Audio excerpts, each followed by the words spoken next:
Quinn. Hello.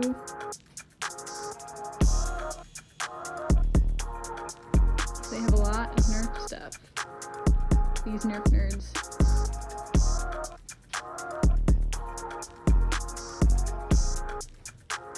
Hi, Josh. Hello. How's it going? Pretty good. How are you? I'm good. Are you ready to do this? Yeah. Great. Whoosh. Workstation.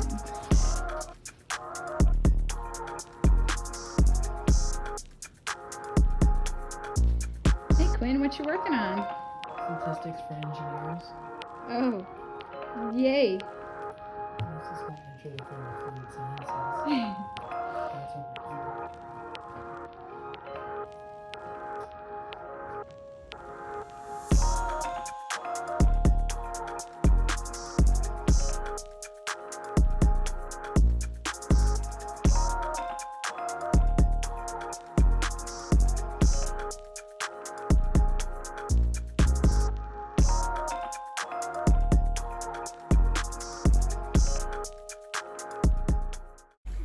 Roll film. Roll film.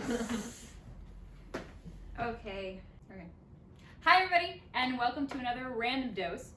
Today, I finally get to make another how-to video where I get to interview someone on something that they're really good at, and allow me to introduce two of my very good friends from college, Quinn and Josh, and they are the founders of Cyard Nerf.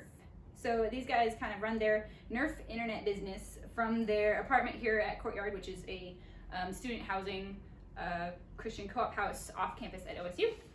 So I got a lot of questions for you guys. Are you guys ready? Yep. Sure. Cool. Say hi to the audience. Hello. Hello. They're great. Okay. All right. So my first question is, how did you guys get into Nerf blasters and modifying them, like, in the first place? I started when I met Josh my first year here in the house, which would have been my sophomore year of college. He showed me there was a different world of Nerf blasters that as an engineer I could really appreciate, and it led to a rabbit hole of a whole bunch of dangerous things. Of me being able to make blasters hit a lot harder, go a lot farther, a lot more accurate. And as an engineer, I just found it really applicable to what I was doing as a major and enjoyable as a hobby. And a lot of good people that I could work with, meet with, and grow, even while in college. Mm-hmm. And I can say they do hit a lot harder, and it hurts.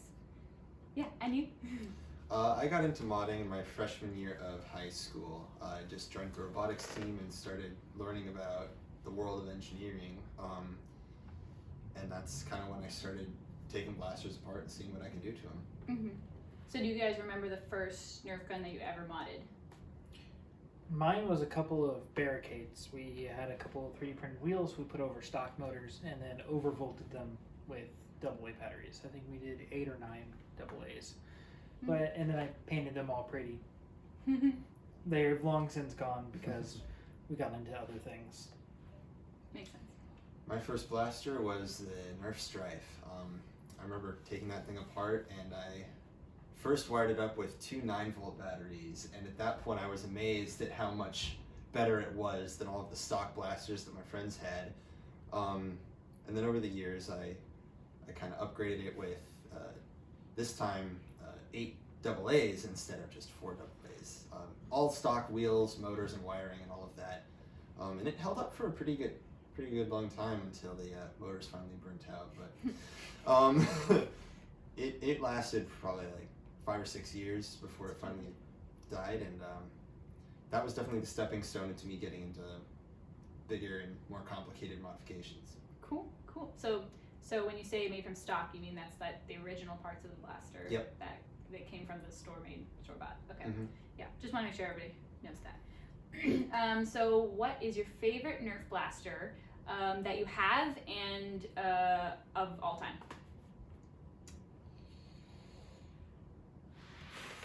Okay, that It's a loaded question. Right Like now a loaded blaster. is this one I really enjoy is I 3D printed this almost every single component except for metal hardware or O-rings is completely 3D printed, and then it's just pump action Springer that shoots half-length darts. but I just take a lot of pride in it because I printed it and I made it and I really like it. But of all time, is a lot harder question. There's just so many, but I really take a lot of pride in what we've done with Cyard Nerf stuff and just what we have for our blasters. So I'd say probably one of our originals is something that I really enjoy at this moment. Okay. Otherwise, I've loved a lot of the creations that the hobby has given. Probably less of Nerf stuff, but more of whatever other creators have made and done. This is not our design. This is a design by another person called Captain Slug, and we really loved a lot of the blasters he's designed and came up with, along with a lot of other creators in our hobby. Cool. Yeah, my favorite blaster that I have right now is the sort of the older brother of the Talon Claw, if you will. This is called the Kaale, and I've done a lot of custom upgrades to this. First off, we've got some batteries back here. So you flick this switch on, and you get some LED lights running throughout the whole blaster. So cool. You've also got an ammo counter right on the side. I think I probably spent easily 6 months working on this with the wiring, the coding, and the extra 3D modeling. Looks great, performs even better. Haven't gotten to use it in war yet because of COVID, but Yeah. I look forward to getting it tested out for the first time. That looks awesome. Yeah, definitely is the prettiest blaster I've ever made. And of all time, I'd have to say I'll give that honor to Out of Dart's Hurricane, which is a modification for the Nerf Zeus. It's a 85 round capacity full auto blaster. Its average rate of fire is 20 rounds per second. It peaks around 40. And I've just had an absolute blast using that thing. It's a beautiful piece of engineering, and it's wonderfully effective, especially indoors. That's awesome. Sounds like a really fun blaster. It is. All right, so now let's talk about like the process of you guys printing and making pieces. Like, where do you get your designs, like the blueprints, and how much do you use your 3D printers? They've got like a stack of 3D printers over here, and then a huge one in the back. Yeah. So and do you print basically everything, or are there parts that you have to buy for blasters? So there's a huge combination of a lot of that. So Thingiverse has a huge public library of files that we can go to print different things that other people have created if they posted them free. Or we've bought file sets off of other people to print their creations to help support, similar to what we've been doing with our latest blaster, but not our first one. We do print a lot of our own parts because of that. It makes it a lot cheaper and a lot more efficient, and you could do a huge variety of things. Metal hardware we still have to buy and source. We end up using a good chunk of what we have because what we already make for blasters, a lot of stuff overlaps and there's a lot of common hardware in the hobby. But the runtime on our printers, including stuff I've been doing for COVID masks, I've been running them 80 to 85% of the time since I've owned them, if not more. So out of the probably 520 days I've owned one of my printers, I've printed over 430 of them. It's a lot. Yeah, and that's full 24 hours, not just... Oh yeah, it takes a long time to print those. I remember sitting underneath the floor and hearing the printer going for hours. Oh yeah. And you don't just print guns either, right? Didn't you print this little man? Yeah. This little guy? Like, there's so many things that you guys print. We print a huge variety. Like I said, we did face shields. I did probably about 30 face shields per print bed on each printer. We've got 3 printers right now. 2 of them are newer. I ended up getting for helping with face shields because either through my job or through Cyard Nerf, we were both using them to help support community, and I was getting financial help from my actual job here in Corvallis to assist making those for the community. That's really great. Yep. We also design and 3D print tools, so this is a little something I came up with. For those of you who do a bunch of soldering, you'll probably recognize this. So this is called a helping hand. So you've got a lot of little Allen clips that can hold wires and components in place while you work. It also has an integrated work light and fume extractor fan. So you've got a filter on the back here, so it'll pull all the fumes through, so you're not breathing them in. And this is just a wonderful little tool to have on hand. I use it pretty much daily when I'm working on things. It looks really cool. Like nothing I've ever seen, honestly. And as I'm sure you saw, it also folds up, so you can easily store it. So you can just chuck this thing in a drawer when you're not using it, and it's out of the way. Cool. Awesome. Yeah. So you guys use the 3D printers a lot, and then about what do you have like a percentage of the stuff that you have to buy that's like the metal parts and pieces, or does it just depend on the blaster? It really depends on the blaster, between whether it's electric or Springer. And there's a huge variety of that. I would say, I don't know how to put a percentage on it, but it's generally, volume-wise, a lot smaller compared to the blaster itself. Okay. And electric means like runs on a motor, Motors, and then flywheels, and it has batteries. and then the Springer is the one that you have to like pull and Yeah. you shoot it, and it's a spring. Generally uses a plunger tube and a plunger to compress air at a high velocity in order to accelerate a dart. He knows a lot about Nerf that I've never heard before. It's great. Okay, next question. So this is exciting. We're going to talk about my blaster. This is my blaster. Isn't it pretty? Okay, so it's basically a used Goodwill blaster that they took apart, took out all the inner guts and stuff, and then printed stuff and put their own stuff in it, and then put it back together and modded it and then painted in the exact colors and stuff that I asked for. Got a nice motor in there. So I'm gonna hand this to you. So can you describe everything that it took to go, like what went into this blaster?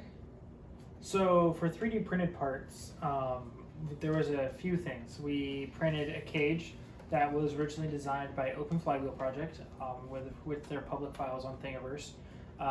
And we found a couple other file sets for a mag release, a rev trigger, a normal trigger, and then I embossed logos inside it with our CAD software.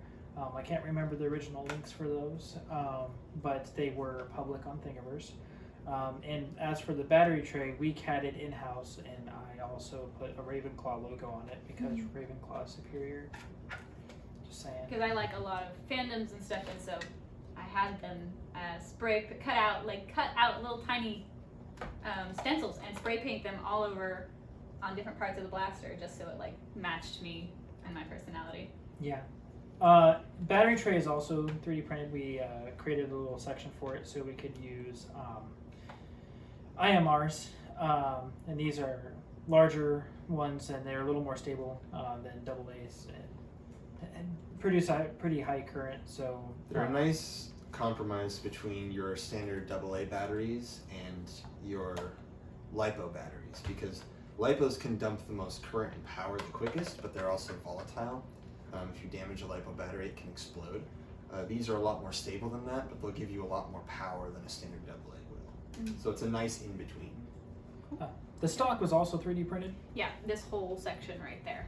We just ended up painting it so we could get it to match because I could not find gold filament that matched in the materials we use. And it's difficult. The colors, I mean, when you paint 3D printed pieces, you still kind of see the 3D, like the layer lines. Yeah. But I think it looks cool. I mean, I think you guys did a great job matching the colors, and I know you worked very hard on it. I know you were, he was very stressed out about this blaster because I had like specific ones. I'm a picky person, as most of you know. Including all the So, yeah. fandom logos. All Those the took a fandom while. logos. Yeah, it took a long time to finish Quinn this loves blaster. painting. You have painting, send it his way. He'll be glad to do it for you. No. Can you paint this for me? We also got a voltmeter and the voltmeter standoff that Out of Darts has designed and has for sale on his website. And What does a voltmeter do? this tells you the current voltage of the batteries you have in your tray. In fact, you can even see it dip when you turn on your flywheel. But this way you can just monitor what your battery is, but it's underneath the jam door, so it doesn't have to be shown all the time. And that's why this is my favorite blaster, because it's mine. It's my only blaster, and it's beautiful. All right. So now we're gonna get into the main reason why I wanted to do this video with you guys. Tell me about your first original blaster, the Second Wind. So this was one that they created themselves and designed. Whoa! Including this cute little, what is this? A holder? Holster. Holster. It's I know words. magnetic. That's why I ended up flinging it. Cool. What I forgot to do before we started this video was get darts and put it in here so we could shoot it. But There's darts on the floor usually in this room. There's almost always darts. hey, on the look, we floor. cleaned. In this house. Oh no! We cleaned. Okay, so now that we found a dart, show us what it looks like when you shoot it. You know, or just like So it's a Springer loaded one. Yeah, so this is a Springer with a manual indexing turret. So it has a PETG top, so it springs in, so it's a printed spring to reduce on hardware. And then this piece is actually Nerf. It's from a Nerf blaster called a Big Shock. Oh. And then we made a bunch of printed parts that adapt to the shell after cutting it, so we could use the original plunger tube, because it's sometimes the hardest part in the catch, trying to figure that out. But we wanted to make it as small as possible with as many shots. So we took a single shot Nerf blaster and made it a 7-shot revolver. Wow. So you just prime it, pull it down, index it to where it needs to be, and then shoot it. But other than that, it took a little bit for the design process to get all the tolerances right, because Nerf has some variants in their own stuff, and that led to some problems. Yeah. I remember seeing a bunch of these around your room, and a bunch of couple half ones too from when the printer messed up. I've seen the printer messed up quite a few times. It's interesting looking because it's just basically melted plastic put in a really intricate design. So yeah, it looked like it was Spaghetti. Plastic it was trouble. spaghetti. Plastic spaghetti. Yeah, it was giving them trouble. Is anything else you can tell us about this blaster? Well, it was designed from the ground up to be sort of your last resort pistol. That's why it's so small.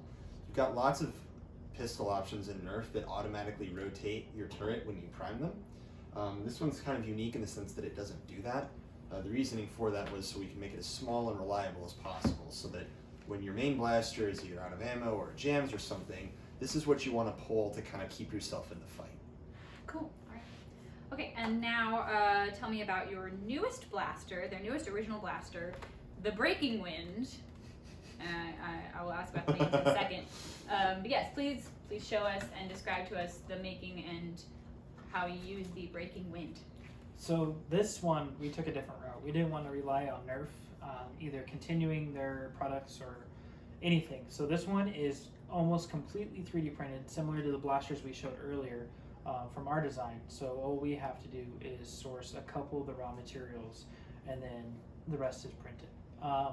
This is actually designed around shooting someone else's homemade blaster called the Spring Thunder, and these are Spring Thunder shells by Harrison Liu. This is a single shot shell ejecting blaster.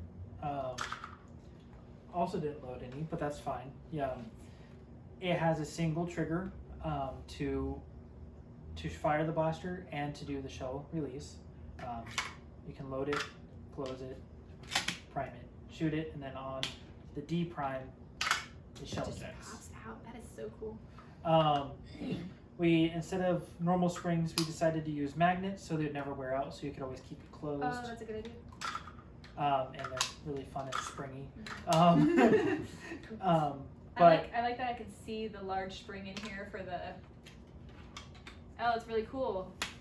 So you can see the whole plunger tube. Yeah. For reference, the plunger tube in there is almost yeah. as big as the plunger tube that powers this blaster. So they're both pretty powerful blasters. Yeah, so this has almost just as comparable volume as to a blaster that's So you 4 can times leave its some length. bruises effectively. More or less, this is designed to be more of a shotgun. Okay. The 'Cause- benefit to this is that you can fire almost any projectile you can fit in a shell. So you can fire the 50 caliber darts or the much larger mega darts. You can fire a spread of darts or several rival balls. Basically you just- anything you fit down that shell, it will shoot. You just which have makes to it- have the right shaped shell for whichever bullet you're using. Yep. That's So good. if a new ammo type comes out later on, you make a shell for it, now you can shoot it, which makes it an incredibly versatile blaster to have on And this is very satisfying. you. And they're very colorful. I love all the colors. Look at this. I love all the colors that they use for all of their printing, and I'm sure there's many more. There's one that's like pink that looks like cotton candy. It's Actually, like that. Yeah, so we've started making a couple so we can give to a few people for review and to test our blaster. We even have left-handed versions. So this is left-handed, and we have another green and black for a friend that's a part of our team, Cyard Nerf. His name is Chris. And then this Chris! Hi, Chris. is... Shout out. And this is our pink and white one for another friend of ours that we'll be working with. Yeah, that color pink. It looks like bubblegum. I want to chew it. We're not chewing the blasters, Rachel. They're plastic. Okay. Are you sure? Yes, I'm sure. Much concern. Much concern. Yes. It's much concern when we hang out. Okay. All right. Oh, yeah. My question. Why those names? Wind, breaking wind, second wind. So second wind was named after the blaster was almost completely finished. It's designed to be your last ditch, essentially. Hence the name second wind. Okay. It's like your second wind of life in the battle. I believe that's a video game reference. I forget. Yep. This is your last ditch effort to either revive yourself or to get back into the action. Oh, Yep. okay. As for the breaking wind, there is actually a legitimate reason. It's This not is just a fart joke because they have the. it's mostly a fart joke. children. It's mostly a fart joke. This is a break action, so it breaks open off to the side. Gotcha. And then Working we out went to- there. It's kind of pay tribute to the second wind. It's just- And in the combination of said things, we went to the community looking for names because we didn't want to make it too similar to the original blaster. But we were like, well, you know what? We're goofy. Might as well make a fart joke and make a blaster out of it Okay. because we can. Because they can. I love these guys most of the time. So I want to ask was about the designs. Where do you guys make the blueprints designs for these? Like, what kind of programs do you use to get it into the 3D printer and get it printing? So that's a couple steps. We CAD everything in Fusion 360.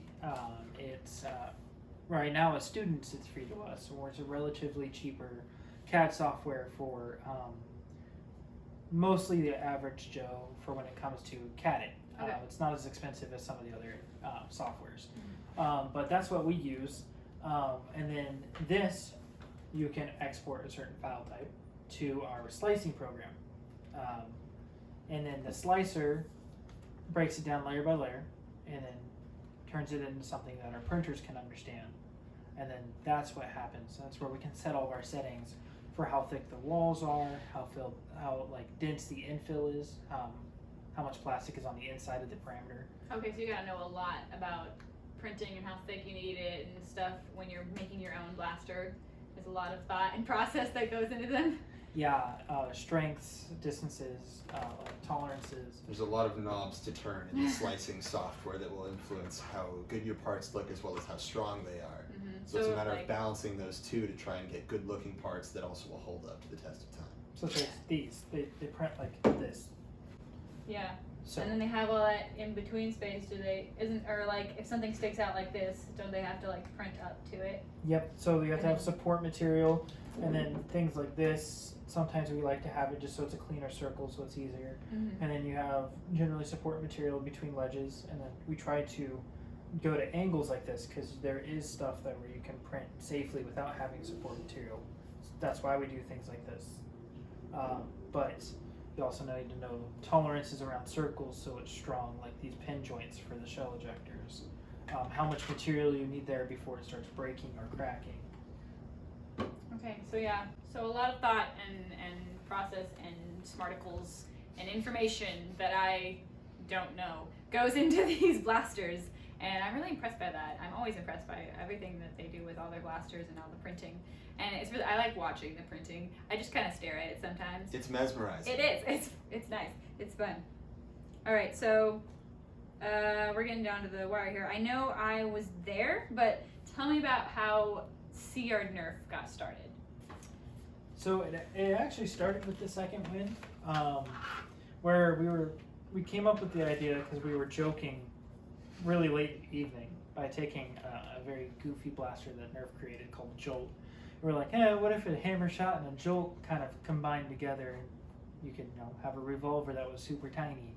Well, we were like, why not? So we took something similar, which is just basically a larger jolt, and made a revolver out of it. And well, we were like, well, what if we wanted to sell this? I think we could have that happen. We have the knowledge, we have the capability. It's cool. People want it, you know. So we decided to start with that and got ourselves into the community. We were doing really well and still were.